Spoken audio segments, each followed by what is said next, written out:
अगर भगवान श्री राम महाभारत में होते और भगवान श्री कृष्ण रामायण में, तो क्या होता?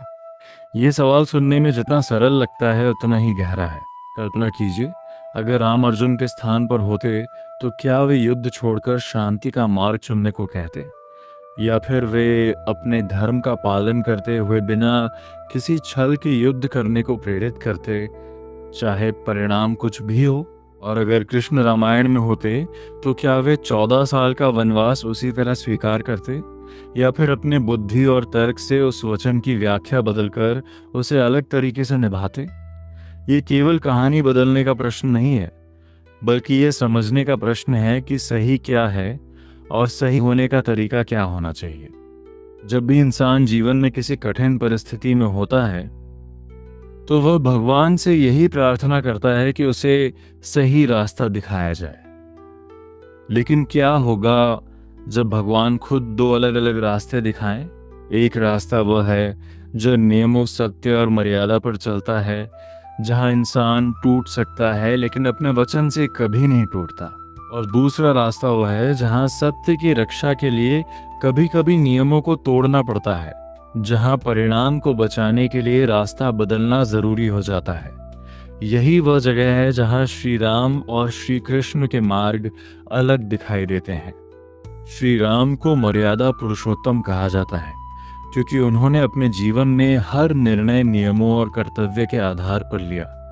उन्होंने अपने पिता के वचन को निभाने के लिए राजगद्दी त्याग दी और 14 वर्ष का वनवास स्वीकार किया, जबकि उनके पास उसे अस्वीकार करने का पूरा अधिकार था। उन्होंने अपने व्यक्तिगत सुखों का त्याग किया, अपनी प्रिय पत्नी से दूर रहे और जीवन के हर कठिन क्षण में भी अपने धर्म से समझौता नहीं किया। उनका जीवन हमें सिखाता है कि सही मार्ग पर चलना क्या होता है और कैसे अपने सिद्धांतों के लिए हर परिस्थिति में अडिग रहा जाता है। वहीं दूसरी ओर श्री कृष्ण को लीला पुरुषोत्तम कहा जाता है।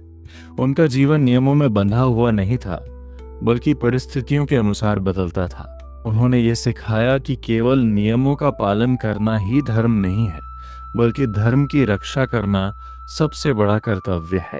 महाभारत के युद्ध में उन्होंने स्वयं हथियार नहीं उठाया, लेकिन उन्होंने हर उस रणनीति का प्रयोग किया जिससे अधर्म का अंत हो सके, चाहे वह भीष्म पितामह के विरुद्ध शिखंडी का उपयोग करना हो, द्रोणाचार्य को भ्रमित करने के लिए अश्वत्थामा के विषय में आधा सत्य बोलना हो, या कर्ण के कमजोर क्षण में अर्जुन को वार करने के लिए प्रेरित करना। जब हम इस अंतर को और गहराई से समझते हैं तो ये स्पष्ट होता है कि राम और कृष्ण वास्तव में अलग नहीं है, बल्कि एक ही सत्य के दो रूप हैं। राम उस समय में आए जब समाज में धर्म मजबूत था, नियमों का पालन होता था और लोगों के जीवन में अनुशासन था।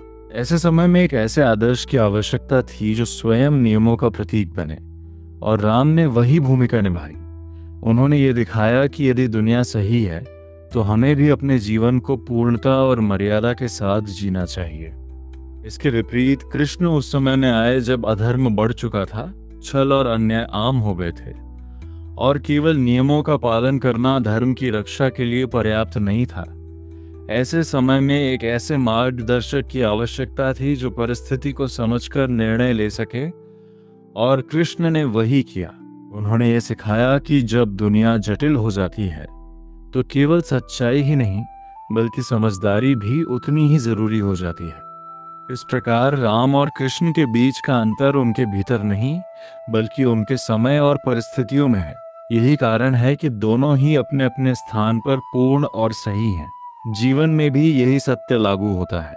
कभी ऐसी परिस्थितियां आती हैं जहां हमें केवल सत्य और सिद्धांतों के साथ खड़ा रहना होता है, और कभी ऐसी स्थितियां होती हैं जहां हमें परिणाम को ध्यान में रखते हुए निर्णय लेना पड़ता है। अंततः सबसे बड़ा सत्य यह है कि न तो केवल राम बनकर जीवन जीना पर्याप्त है और न ही केवल कृष्ण बनकर। यदि कोई व्यक्ति हमेशा नियमों में बंधा रहता है तो दुनिया की कठोरता उसे तोड़ सकती है, और यदि कोई हमेशा चालाकी और रणनीति से चलता है तो लोग उसे समझ नहीं पाते। इसलिए एक संतुलन आवश्यक है। जीवन में सफलता उसी को मिलती है जो ये समझ पाता है कि कब राम बनना है और कब कृष्ण। राम हमें सिखाते हैं कि जीवन कैसे जीना चाहिए, जबकि कृष्ण हमें सिखाते हैं कि जीवन क्यों जीना चाहिए।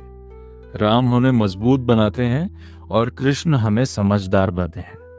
जब ये दोनों गुण एक साथ आते हैं तभी एक पूर्ण इंसान का निर्माण होता है। इसलिए यदि कोई पूछे कि सबसे श्रेष्ठ कौन है, तो उत्तर ये नहीं होना चाहिए कि राम या कृष्ण, बल्कि यह होना चाहिए कि वही व्यक्ति श्रेष्ठ है जो सही समय पर सही रूप को अपना जानता है। यही जीवन का वास्तविक धर्म है और यही इस कहानी का सबसे गहरा सत्य है।